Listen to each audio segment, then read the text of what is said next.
اس تحریک میں دارالعلوم دیوبند نے بھی تاریخی کردار ادا کیا۔ نئی نسل ان میں سے بہت سے ناموں سے بھی واقف نہیں ہے۔ اس تحریک نے ہندو اور مسلمان دونوں کو ایک پلیٹ فارم پہ کھڑا کر دیا۔ یہ تھا جمعیت علماء ہند کا قیام۔ اس پر اس زمانے کے تقریباً 500 جلیل القدر علماء نے دستخط کیے تھے۔ یہ منظر ہندوستان کی تاریخ کے روشن ترین صفحات میں سے ایک ہے۔ اسی دوران مہاتما گاندھی نے نمک تحریک شروع کی کہ ظلم چاہے کسی بھی شکل میں ہو، اسلام اس کے ساتھ کھڑا نہیں ہوتا۔ السلام علیکم، کیسے ہیں دوستو؟ 1915 میں آزادی کی تحریک نے ایک نیا رخ اختیار کیا۔ یہ صرف ایک احتجاج نہیں تھا، یہ ایک باقاعدہ منصوبہ تھا۔ ایسا منصوبہ جس کا مقصد ہندوستان کو انگریزوں کی غلامی سے آزاد کرانا تھا۔ تاریخ اسے ریشمی رومال تحریک کے نام سے یاد کرتی ہے۔ آپ کے ذہن میں یہ سوال آ سکتا ہے کہ اس کا نام ریشمی رومال تحریک کیوں رکھا گیا؟ اس کی وجہ یہ تھی کہ اس تحریک کی اہم پیغامات یعنی میسیج ریشم کے باریک کپڑے پر لکھے جاتے تھے، پھر انہیں خفیہ طریقے سے ایک جگہ سے دوسری جگہ پہنچا دیا جاتا تھا تاکہ انگریزوں کو اس کی خبر نہ ہو۔ یہ تحریک بہت سوچ سمجھ کر تیار کی گئی تھی۔ منصوبہ یہ تھا کہ افغانستان کی طرف سے انگریزوں پر دباؤ ڈالا جائے اور اسی وقت ہندوستان کے مختلف علاقوں میں بھی بغاوت شروع کر دی جائے تاکہ انگریز سنبھل نہ سکیں۔ اسی زمانے میں کابل میں ایک جلا وطن حکومت بھی قائم کی گئی تھی۔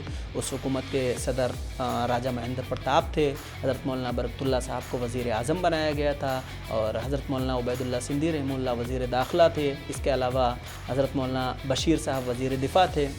یہ حکومت اس بات کا اعلان تھی ایکچوئل میں کہ ہندوستان کے فرزند غلامی کو قبول کرنے کے لیے تیار نہیں ہیں۔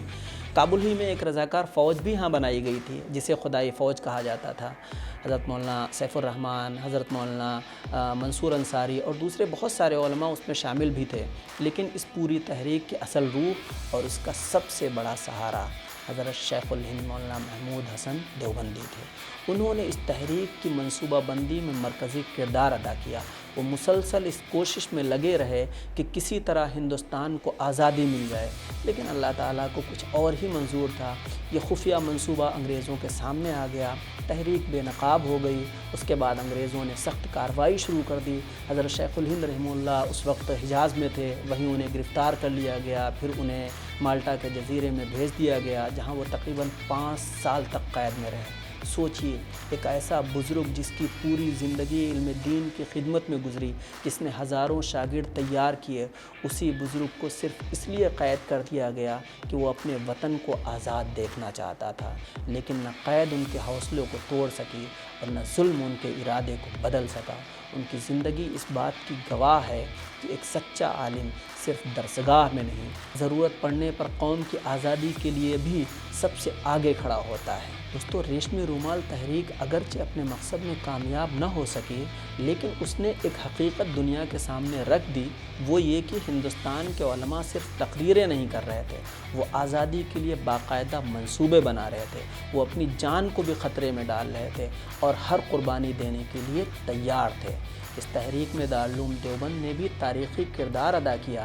اسی ادارے نے صرف علماء ہی پیدا نہیں کیے بلکہ ایسے مجاہد بھی پیدا کیے جنہوں نے وطن کی آزادی کو اپنی زندگی کا مقصد بنا لیا۔ حضرت مولانا عزیز گل پشاوری، حضرت مولانا آزاد سبحانی، حضرت مولانا احمد اللہ پانی پتی، حضرت مولانا فضل ربی پشاوری، حضرت مولانا محمد احمد چکوالوی، حضرت مولانا محمد مبین دیوبندی اور حضرت مولانا محمد ابراہیم رانمیری، یہ سب اسی قافلے کے افراد تھے۔ انہوں نے اپنی زندگیاں آزادی کی جد و جہد کے لیے وقف کر دیں۔ اسی طرح حضرت مولانا احمد علی لاہوری، حضرت مولانا سید ہادی حسن، حضرت مولانا ظہور محمد خان، حضرت مولانا غلام محمد بین پوری، حضرت مولانا ابو الحسن تاج محمود، حضرت مولانا محمد صادق اور حضرت مولانا جلیل احمد کیرانوی، یہ سب بھی ریشمی رومال تحریک کے نمایاں مجاہدین میں شامل تھے۔ آج افسوس کی بات یہ ہے کہ نئی نسل ان میں سے بہت سے ناموں سے بھی واقف نہیں ہے۔ ہم آزادی کی تاریخ تو پڑھتے ہیں، لیکن ان لوگوں کو بھول جاتے ہیں جنہوں نے اس تاریخ کو اپنے خون سے لکھا۔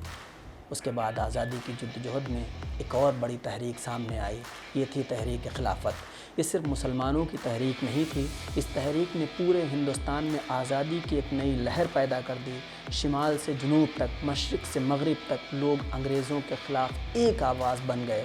اس تحریک نے ہندو اور مسلمان دونوں کو ایک پلیٹ فارم پہ کھڑا کر دیا۔ یہی وجہ ہے کہ خود مہاتما گاندھی بھی کہا کرتے تھے کہ کہ خلافت تحریک نے قوم کو بیدار کر دیا ہے۔ اس تحریک کے پیچھے بھی علماء ہی تھے۔ انہوں نے لوگوں کے دلوں سے انگریزوں کا خوف نکالا اور انہیں یہ یقین دلایا کہ غلامی ہمیشہ نہیں رہ سکتی۔ اگر قوم متحد ہو جائے تو سب سے بڑی طاقت بھی شکست کھا سکتی ہے۔ تحریک خلافت کی قیادت میں بھی علماء نے وہ کردار ادا کیا جسے ہندوستان کی تاریخ کبھی فراموش نہیں کر سکتی۔ تحریک خلافت نے ہندوستان کی آزادی کی جدوجہد میں ایک نئی جان ڈال دی۔ یہ صرف ایک تحریک نہیں تھی، یہ پورے ملک میں بیداری کی ایک لہر تھی۔ حضرت مفتی کفایت اللہ دہلوی رحمہ اللہ اس کے بڑے رہنماؤں میں تھے۔ انہوں نے لوگوں کو یہ احساس دلایا کہ آزادی صرف ایک سیاسی مسئلہ نہیں ہے، یہ قوم کی عزت کا مسئلہ بھی ہے۔ اسی دور میں ایک اور قدم اٹھایا گیا، یہ تھا جمعیت علماء ہند کا قیام۔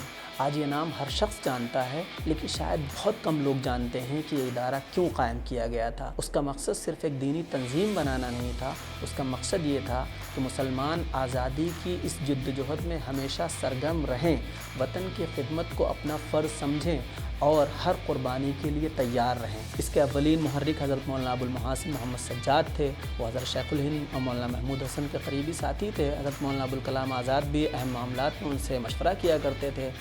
چنانچہ حضرت مولانا ابو المحاسن سجاد نے سب سے پہلے بہار میں انجمن علماء بہار قائم کی۔ اس کے بعد سن 1920 میں ممبئی میں خلافت کمیٹی کا اجلاس ہوا۔ اسی اجلاس میں انہوں نے جمعیت علماء ہند کے قیام کی تجویز پیش کی۔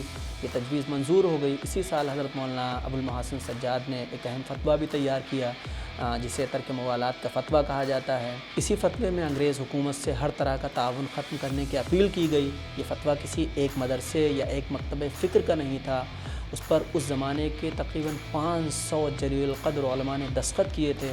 حضرت مفتی کفایت اللہ دہلوی رحمہ اللہ بھی ان میں شامل تھے، حضرت مولانا احمد سعید بھی، علامہ سید سلیمان ندوی، حضرت مولانا ثناء اللہ امرتسری، حضرت مولانا عبدالحکیم گیاوی، حضرت مولانا محمد ابراہیم سیالکوٹی، حضرت مولانا داؤد غزنوی اور بریلی مکتبہ فکر کے حضرت مولانا فاخر الہ آبادی، حضرت مولانا عبدالمجید بدایونی، یہ سب شامل تھے۔ سوچئے، رائے الگ الگ تھی، فقہی مسلک الگ الگ تھے، لیکن جب وطن کی آزادی کی بات آئی تو سب ایک صف میں کھڑے ہو گئے۔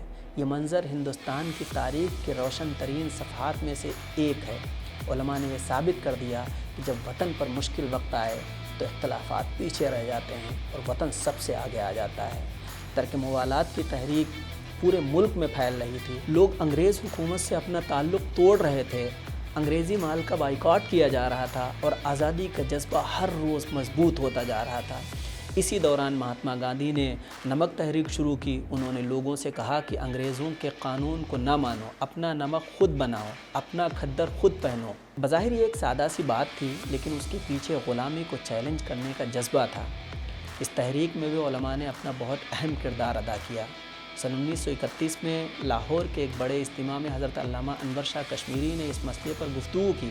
انہوں نے حدیث نبوی صلی اللہ علیہ وسلم کی روشنی میں بتایا کہ نمک اور پانی جیسی چیزیں اصل میں سب انسانوں کے لیے ہیں۔ کسی حکومت کو یہ حق نہیں ہے کہ ان پر ناجائز قبضہ کر کے عوام کو ان سے محروم کرے۔ یہ صرف ایک علمی گفتگو نہیں تھی، یہ اس بات کا اعلان تھا کہ ظلم چاہے کسی بھی شکل میں ہو، اسلام اس کے ساتھ کھڑا نہیں ہوتا، اور جب کسی قوم کی آزادی چھین لی جائے تو اس آزادی کو واپس حاصل کرنے کی جدوجہد بھی انصاف کا تقاضا بن جاتی ہے۔ اسی لیے آزادی کی ہر بڑی تحریک میں آپ کو علماء صرف مسجد میں نہیں ملیں گے، بلکہ قوم کے ساتھ میدان میں ہر قدم پر کھڑے نظر آئیں گے۔